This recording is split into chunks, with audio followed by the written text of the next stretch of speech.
Escucha el sonido de una puerta que se cierra. No es un portazo. Es peor que eso. Es el sonido de una puerta que alguien cierra despacio, con cuidado, como si no quisiera despertar a nadie, o como si quisiera grabarse ese sonido para siempre. El clic del pestillo. El silencio que viene después. Afuera huele a leña quemada y a tierra húmeda. El sol acaba de salir sobre Chartres y la catedral proyecta su sombra larga hacia el oeste, hacia el río, hacia los campos. Etienne conoce esa sombra de memoria. Durante 20 años la ha visto cada mañana desde su taller. Ha tallado piedra bajo esa sombra. Ha enseñado a tallar a su hijo bajo esa sombra. Su hijo ya no está. Etienne de Chartres tiene 44 años. Es maestro cantero. Tiene las manos de un hombre que ha trabajado la piedra toda su vida, nudosas, fuertes, con cicatrices en los nudillos que ya no recuerda cómo se hicieron. Ha construido parte de la catedral de su ciudad. Parte de esa nave que tardará otros 100 años en terminarse. Ha puesto piedras que sus bisnietos verán cuando él sea polvo. Hace 6 meses enterró a su hijo. Thomas tenía 16 años y murió de fiebre en 4 días. 4 días. El lunes estaba sano. El viernes estaba muerto. Eso es todo lo que hay que decir sobre eso, porque las palabras no alcanzan y nunca alcanzarán. Durante 6 meses, Etienne ha continuado su vida. Se ha levantado. Ha ido al taller. Ha comido.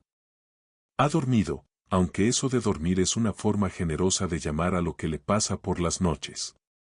Ha hablado con su mujer Adelaide con la cortesía de 2 personas que comparten un duelo tan grande que no hay manera de compartirlo realmente. Y hace 3 semanas tomó una decisión. Esta mañana, antes de salir, ha firmado su testamento. No por pesimismo, por realismo. 1 de cada 3 peregrinos que sale hacia Santiago no regresa. Los que hacen el camino lo saben. Lo saben y salen de todas formas. Ha firmado el testamento. Ha dejado instrucciones. Abrazo a Adelaide en el umbral, un abrazo largo, del tipo que no necesita palabras porque las palabras serían demasiado pequeñas. Y ha cerrado la puerta. Ahora camina hacia el oeste.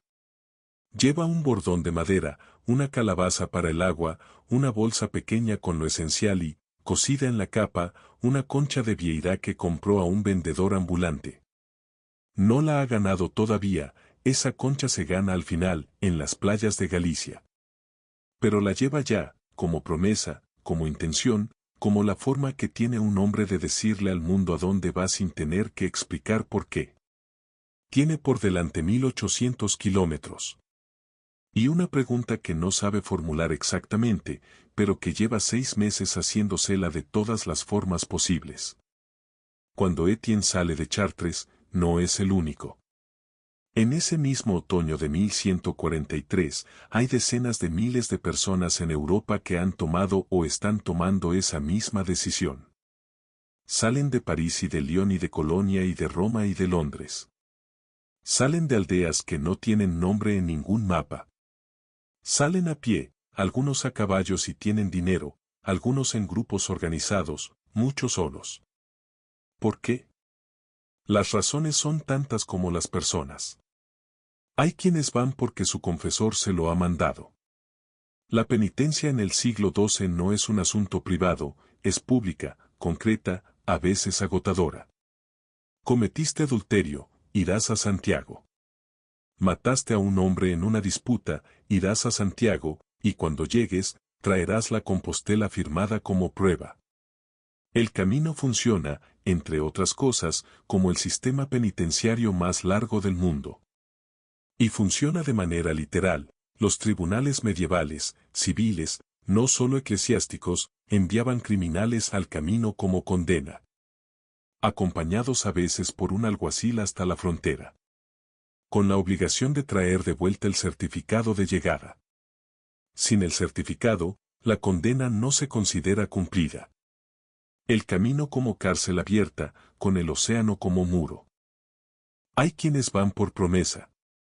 Estaban enfermos y se curaron, o alguien de su familia estuvo a punto de morir y no murió, y prometieron ir a dar gracias y sobrevivían. Las promesas medievales son contratos. No cumplirlas tiene consecuencias espirituales que la gente de ese tiempo siente con una concreción que nosotros hemos perdido. Hay quienes van buscando curación. La medicina del siglo XII tiene sus límites, que son muchos, y Santiago Apóstol tiene fama de curar lo que los médicos no pueden. Van ciegos esperando volver viendo. Van cojos esperando volver andando.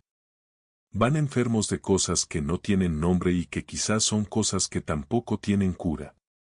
Algunos llegan a Santiago y se curan. La mayoría no. Pero la esperanza es una forma de movimiento. Hay quienes van porque son ricos y no pueden ir. Esto requiere explicación. La Iglesia medieval permite que los peregrinos adinerados envíen un sustituto en su nombre. El sustituto hace el camino, físicamente, pie a pie, y la gracia espiritual recae sobre quien pagó. Es una práctica documentada, legalmente reconocida, teológicamente respaldada. Genera una industria de peregrinos profesionales que se ganan la vida caminando de Santiago a Santiago durante décadas. Los llaman palmeros, en teoría, peregrinos veteranos con palma de Tierra Santa. En la práctica, algunos son veteranos genuinos.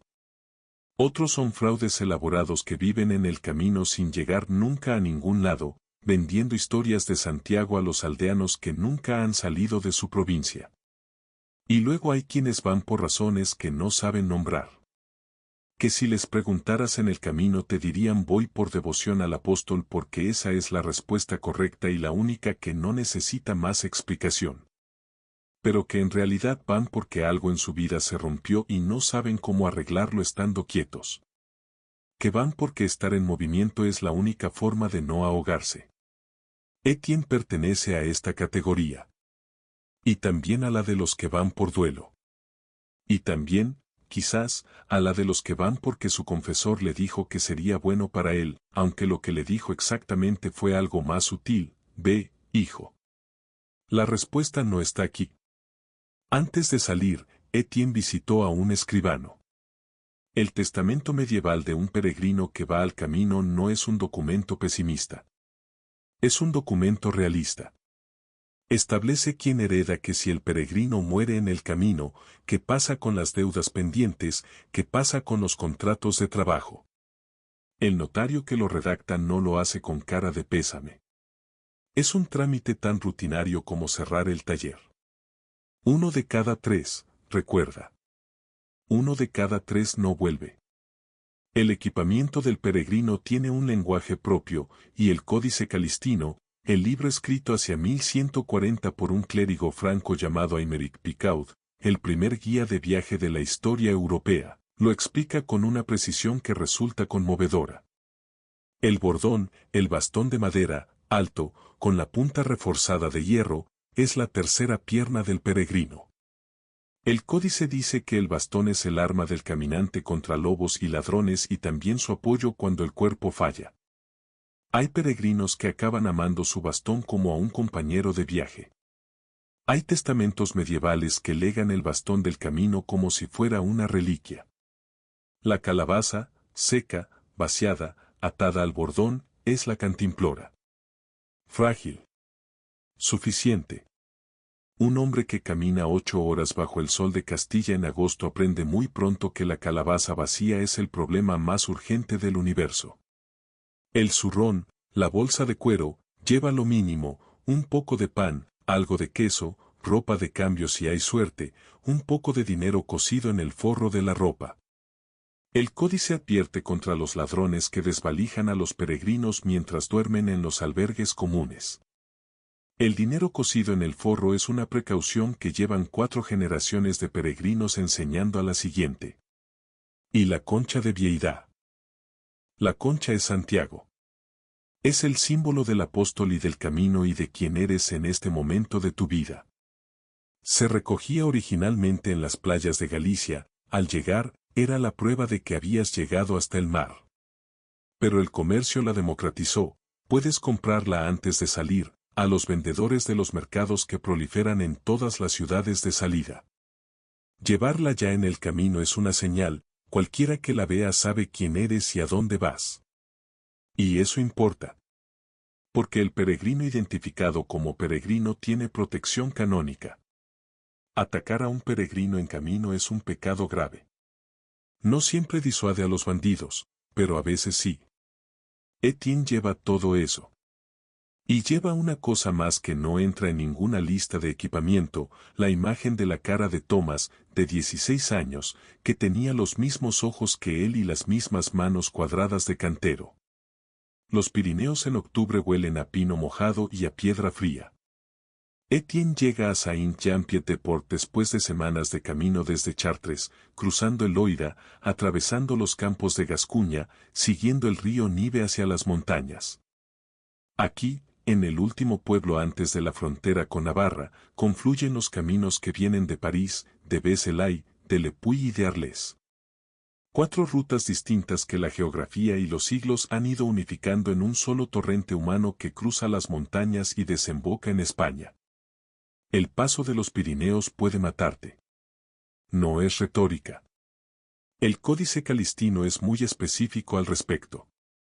Aymeric Picaud, que recorrió este camino en persona y lo escribió con la minuciosidad de alguien que no quiere que sus lectores mueran por descuido, describe el paso con una franqueza que resulta casi moderna. La nieve puede caer en cualquier mes. El viento puede tumbar a un caballo. Los que se pierden en la niebla no siempre aparecen hasta la primavera. Etienne cruza sin incidentes. Tiene suerte, o tiene experiencia de hombre que ha trabajado al aire libre toda su vida, o tiene ambas cosas. Baja al valle de Navarra con los pies ampollados y los muslos entumecidos y una hambre que lleva días siendo su compañera más constante. Y entonces llega a Roncesvalles. El monasterio de Roncesvalles es, en el siglo XII, algo que no tiene equivalente moderno exacto. Es un hospital, un albergue, una iglesia, una cocina, un cementerio. Recibe 30.000 peregrinos al año en los momentos de mayor afluencia, 30.000 personas que llegan con los pies destrozados, enfermas o sanas, ricas o pobres, y que el monasterio alimenta y aloja sin preguntar demasiado sobre la categoría social de quien llega. El códice describe la caridad de Roncesvalles con un entusiasmo que sugiere que el autor necesitó de ella personalmente. Etienne descansa 3 días. Sus pies necesitan más, pero el cuerpo de un cantero es un instrumento acostumbrado al castigo y aprende rápido a funcionar en condiciones que habrían detenido a un hombre de escritorio. Navarra le depara la primera advertencia del códice, el río salado. El agua parece limpia. El río tiene el color del agua normal y corre con el sonido normal del agua sobre las piedras. Pero Aymeric Picaud lo dejó escrito con claridad, no bebáis de este río. No deis a beber a vuestras bestias. Los habitantes de estas orillas lo saben y en su maldad lo usan, esperan a que los peregrinos abrenen sus caballos en el río, esperan a que los animales mueran, y entonces se quedan con los arneses y con las sillas de montar. Etienne no tiene caballo. Pero hay hombres de su grupo que sí. Los advierte. Uno no le hace caso. Esa noche, el caballo de ese hombre está muy enfermo. El camino enseña que los libros tienen razón. Más adelante, los barqueros del río Miño. El códice los describe sin diplomacia, hombres que cobran una tarifa exorbitante, cargan a un peregrino en la barca, cruzan hasta la mitad del río y vuelcan la embarcación. El peregrino se ahoga. Los barqueros recogen lo que flota. Llevan décadas haciéndolo. Nadie los ha detenido. Etienne cruzará ese río más adelante, en Galicia, con la precaución de alguien que ha leído el códice y que además ha preguntado a los peregrinos que vienen de vuelta. La información en el camino fluye en ambas direcciones, los que regresan advierten a los que van. Y el bosque de Villafranca Montes de Oca. El códice lo llama el bosque lleno de ladrones y añade que varias expediciones militares han intentado limpiar el bosque de bandoleros sin éxito permanente. La descripción es tan vívida que parece la de alguien que estuvo a punto de ser asaltado y sobrevivió por poco. Etienne atraviesa ese bosque de día, en grupo, con el bordón en la mano y los ojos en los árboles. No pasa nada. Pero el corazón late más deprisa de lo necesario durante varias horas. En algún lugar entre Burgos y León, Etienne encuentra a un hombre sentado al borde del camino. El hombre tiene unos 30 años pero parece tener 60. Sus manos están ennegrecidas desde los dedos hasta la muñeca, con una coloración que no es suciedad sino algo peor, una negrura seca, como si la carne se hubiera quemado desde dentro. Huele de una manera que Etienne reconoce, aunque nunca lo ha visto en este grado, es el olor de la carne que se muere mientras el resto del cuerpo sigue vivo. Es el fuego de San Antonio. El ergotismo. Una enfermedad producida por un hongo que crece en el centeno húmedo, el cornezuelo del centeno, y que cuando se consume en el pan provoca algo que los médicos medievales no pueden explicar y que el pueblo llama ignisacer, el fuego sagrado. Las extremidades arden. Luego se entuercen. Luego se ennegrecen. Luego se caen. En el camino, el ergotismo es una presencia constante porque el camino transcurre por regiones donde el centeno es el grano principal y los años húmedos contaminan la cosecha. Miles de peregrinos que pasan semanas comiendo el pan que pueden comprar en las aldeas del camino, sin saber lo que hay en ese pan, sin poder saberlo. Los monjes de la Orden de San Antonio han construido hospitales específicamente en las ciudades del camino para tratar a estos enfermos. El Hospital de San Antonio en Burgos. El de León. Casas donde los enfermos llegan a morir o a recuperarse, según la voluntad de Dios y la suerte del grado de contaminación. El hombre al borde del camino tiene los 2 pies ya perdidos. Un monje de San Antonio lo encuentra mientras Etienne lo está mirando. El monje es eficiente, práctico, sin drama, ha visto esto cientos de veces. Le dice al hombre que hay un hospital a 2 horas. El hombre pregunta si llegará a Santiago. El monje no responde esa pregunta. Dice, primero llega al hospital. Etienne retoma el camino. 1 de cada 3. Mueren de ergotismo. De infecciones en los pies que en una persona sana son una molestia y en alguien que lleva semanas caminando se vuelven letales. Mueren de agotamiento. Mueren de los barqueros del Niño. Mueren de los bandidos del bosque de Montes de Oca. Mueren de enfermedades que no tienen nombre y que en el siglo XII no tienen tratamiento. Y aún así vienen. Por millones. Año tras año, siglo tras siglo. Porque la pregunta que los puso en el camino es más fuerte que el miedo a lo que el camino puede hacerles. Burgos queda atrás. Delante, la meseta.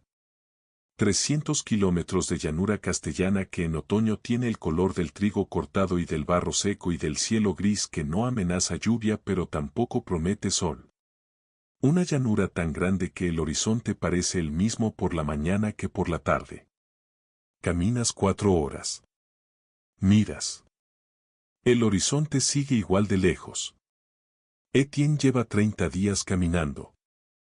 Las primeras 2 semanas, la cabeza está llena. ¿Están los pensamientos del taller? ¿Habrá terminado girar la moldura del capitel norte? ¿Habrá cobrado Adelaide lo que le deben por la última entrega? Están los planes, cuando llegará a Burgos, cuando a León, cuánto tarda un hombre con su paso en cubrir la meseta. Está la administración del dolor físico, el pie derecho que tiene una ampolla en el talón que ha cicatrizado mal, la rodilla que cruje al bajar cuestas, la espalda que al tercer día encontró su posición de caminar y al 10º la perdió y todavía no la ha recuperado.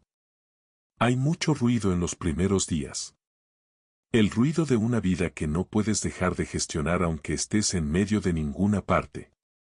Pero la meseta hace algo. La meseta tiene el efecto de una habitación completamente silenciosa después de semanas de ruido constante. Al principio el silencio marea. Luego empieza a sentarse. Luego, hacia el 15º día, hacia el 18º, Etienne no lleva la cuenta exacta, El ruido de la ciudad desaparece.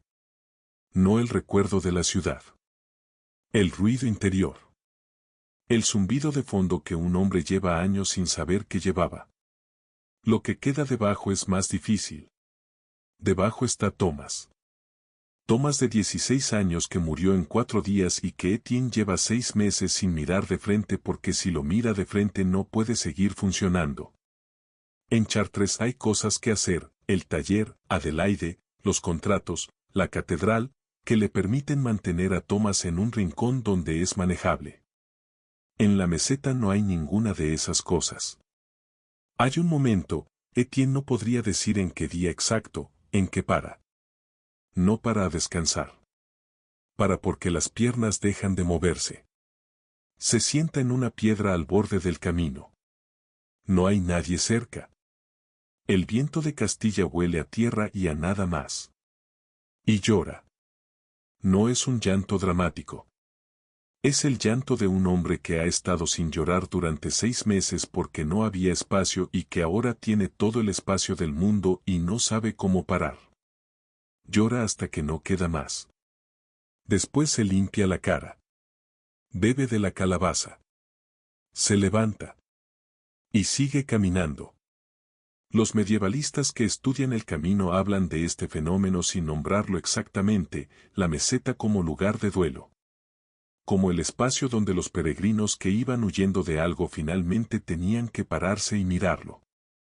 No porque el camino los obligara, sino porque la llanura no les dejaba otra opción. Etienne no tiene vocabulario para explicar lo que le pasa en la meseta. Pero en sus piernas hay algo diferente cuando llega a León. No más ligero, eso sería demasiado sencillo.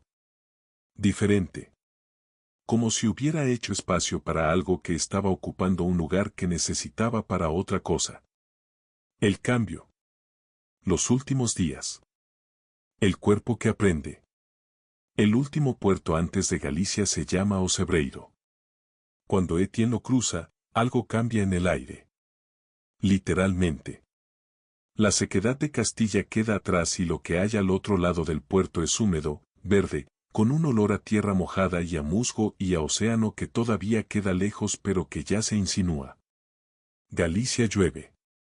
Esto no es una queja, es una información fundamental sobre el paisaje. Llueve de todas las maneras posibles, lluvia fina que no parece lluvia hasta que la ropa está empapada, lluvia de tormenta que llega desde el Atlántico sin avisar, llovizna que no para en 3 días. El camino entre Ocebreiro y Santiago es barro. No siempre, pero suficientemente a menudo como para que los pies de Etienne, que ya han aprendido a convivir con el dolor, aprendan ahora a convivir con el frío y la humedad. El cuerpo lleva 4 meses caminando. Ya no es el mismo cuerpo.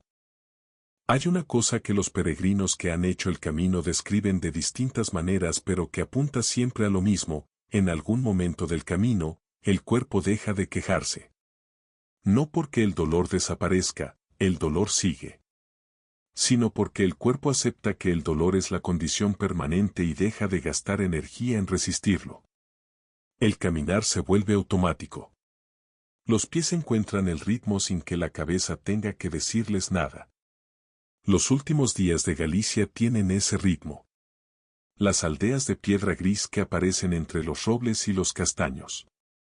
Los cruceiros, las cruces de granito que marcan los cruces de caminos y que llevan aquí desde antes de que el camino existiera, antes del cristianismo incluso, heredadas de un paisaje sagrado más antiguo. El sonido de las campanas de las iglesias que se oye de una aldea a la siguiente. Etienne ya no piensa en Chartres. No porque lo haya olvidado, sino porque Chartres existe en un tiempo diferente al tiempo en que está ahora. El tiempo del camino es lineal, concreto, honesto, pones un pie delante del otro y el mundo avanza. No hay ayer en el camino. Solo hay el siguiente paso. El cerro se llama Monte del Gozo. En latín, Mons Gaudii. El Monte de la Alegría. Es la última elevación antes de Santiago, un cerro modesto, sin drama geográfico, que en otro contexto no sería nada. Pero desde su cima se ven las torres de la catedral. Etienne sube el cerro. Va solo en este momento, el grupo con el que ha caminado estos últimos días se ha dispersado en los últimos kilómetros, como pasa siempre al final, como si cada peregrino necesitara el momento de llegada para sí mismo. Llega a la cima. Y las ve. Las torres de la Catedral de Santiago de Compostela, en la distancia, sobre el tejado de la ciudad. Grises. Sólidas. Exactamente como las describió el hombre que le habló del camino en Chartres hace ya 4 meses, o 4 años, según se cuente. Etienne se sienta en el suelo. No llora. Ya no tiene más llanto. Se quedó en la meseta, en aquella piedra al borde del camino castellano, hace semanas. Mira. Mira durante mucho tiempo. El sol de la tarde da en las torres desde el oeste y las hace más oscuras de lo que serían de frente. Una bandada de pájaros cruza entre él y las torres, estorninos, miles de ellos, que giran en formaciones que ningún arquitecto humano ha podido diseñar. Según el Códice Calistino, el primero del grupo en ver las torres recibe el título de rey. Rey por un momento. Por ese momento. Etienne no lo sabe, porque no hay nadie con quien compartirlo. Pero él ha sido el rey de este monte durante los últimos 10 minutos. Se levanta. Recoge el bordón. Y sigue. La Catedral de Santiago de Compostela huele a incienso y a cera y a la humanidad acumulada de siglos. Etienne entra por la puerta francígena, la puerta de los francos, la de los que vienen del norte, y el contraste con el exterior es total, de la luz gris de la mañana gallega al interior dorado, cargado, que la piedra románica contiene como un cofre. Hay peregrinos por todas partes. Algunos duermen directamente en el suelo de la nave, llevan días de camino sin albergue y la catedral los tolera. Algunos están de rodillas. Algunos, los que acaban de llegar y todavía no han asimilado que han llegado, simplemente están de pie, mirando. Etienne camina hacia el altar mayor. Hay una estatua de Santiago Apóstol en el deambulatorio, detrás del altar, a la que los peregrinos acceden por una escalera estrecha. Es una imagen de piedra policromada, Santiago sentado, con su bordón, con su concha, con la expresión serena de alguien que ha visto pasar muchos millones de personas.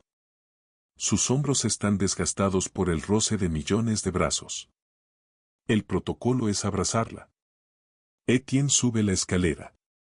Rodea los hombros de la estatua con sus brazos, los brazos de un cantero de 44 años que han llevado su propio peso durante 4 meses. La piedra está fría. Y lisa, pulida por el contacto de generaciones. Permanece así un momento. No siente lo que esperaba sentir. O siente algo que no esperaba sentir. O las dos cosas a la vez. No hay palabras en su vocabulario para esto, ni en el latín que conoce por la misa, ni en el francés que habla, ni en el romance que ha aprendido en el camino. Es una sensación que no es alegría exactamente, ni alivio exactamente, ni resolución exactamente.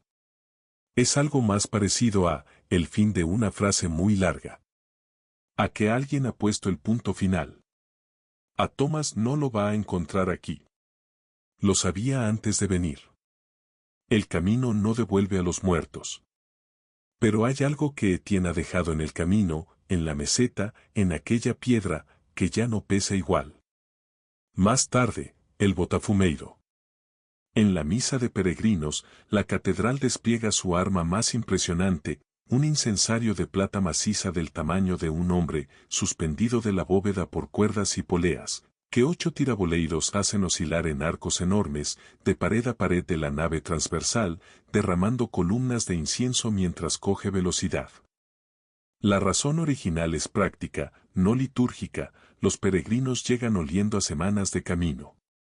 Los enfermos que mueren en la catedral antes de llegar a algún hospital huelen peor.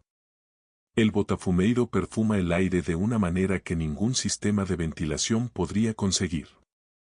El efecto visual es otra cosa. El incensario pasa a 3 metros del suelo a una velocidad que ningún objeto de ese tamaño debería alcanzar, derramando humo blanco, con un sonido de cadenas que llena la nave. Los peregrinos que están de pie en la nave tienen que echarse hacia atrás o el botafumeiro los golpearía en la cabeza. Es, en cierta forma, la imagen perfecta del camino, algo enorme y peligroso y hermoso que pasa muy cerca y que deja un rastro de incienso en el aire. Al día siguiente, Etienne recibe la Compostela. El documento en latín que certifica que Etienne, peregrino de Chartres, ha completado el camino de Santiago con devoción y piedad. El escribano lo redacta con la rutina de quien hace esto 100 veces al día. Le pide nombre, origen, propósito declarado del viaje. Etienne dice, devoción al apóstol. El escribano escribe. Estampa el sello. Etienne dobla el papel. Lo guarda en el zurrón. Sin la Compostela, el viaje no cuenta espiritualmente. Con la Compostela, cuenta. Es la lógica del sistema. Etienne no está muy seguro de que eso importe tanto como pensaba que iba a importar. Hay un momento, la tarde del día de llegada, cuando ya ha comido y descansado y la catedral ha cerrado para la noche, en que Etienne se sienta en los escalones del parador de los Reyes Católicos. El edificio todavía no existe en 1143, lo construirán Fernando e Isabel 3 siglos y medio más tarde como hospital para peregrinos, y se convertirá con el tiempo en el hotel más antiguo del mundo en funcionamiento. Pero en su lugar hay una hospedería donde Etienne duerme esa noche. Se sienta en los escalones. Tiene en la mano la Compostela. Tiene en el cinto la llave del taller de Chartres que lleva 4 meses cargando sin pensar en ella. Tiene en la capa la concha de Vieira, ya no la comprada en el mercado de Chartres sino una nueva, recogida ayer mismo en las playas de Finisterre, el fin del mundo romano, el lugar donde Europa termina y empieza el océano. ¿Ha encontrado lo que buscaba? No exactamente.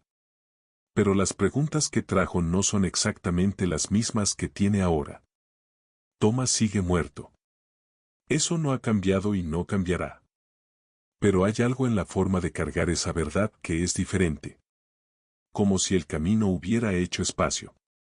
Como si hubiera enseñado a los hombros a llevar lo que hay que llevar sin que aplaste. El camino no responde preguntas. Las transforma. Hoy, más de 800 años después de que Etienne cerrara esa puerta en Chartres, 500.000 de personas recibe la Compostela cada año. Vienen de 190 países. Vienen con botas de Gore-Tex y aplicaciones de teléfono y auriculares.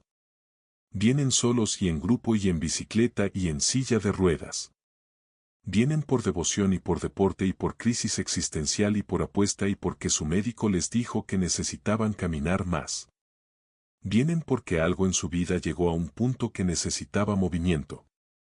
Porque el dolor de estar quieto se volvió más grande que el dolor de caminar. La dificultad de llegar sigue siendo la misma, los pies, la espalda, la lluvia de Galicia, la meseta que no termina. Lo que ha cambiado es el contexto. Lo que no ha cambiado es la pregunta. Hay algo en la idea de poner un pie delante del otro durante semanas, sin pantallas, sin agenda, sin el ruido que llenamos cada segundo de silencio disponible, que hace que ciertas cosas suban a la superficie. Cosas que llevaban tiempo esperando. Cosas que la vida ordinaria tiene la gentil brutalidad de no darte espacio para mirar. El camino no las resuelve. Pero las saca a la luz. Y quizás eso es suficiente. Quizás eso es exactamente de lo que se trata. Piensa en la puerta que Etienne cerró esa mañana de otoño en Chartres. ¿Hay alguna puerta en tu vida que llevas tiempo sin abrir? ¿O alguna que llevas tiempo sin atreverte a cerrar?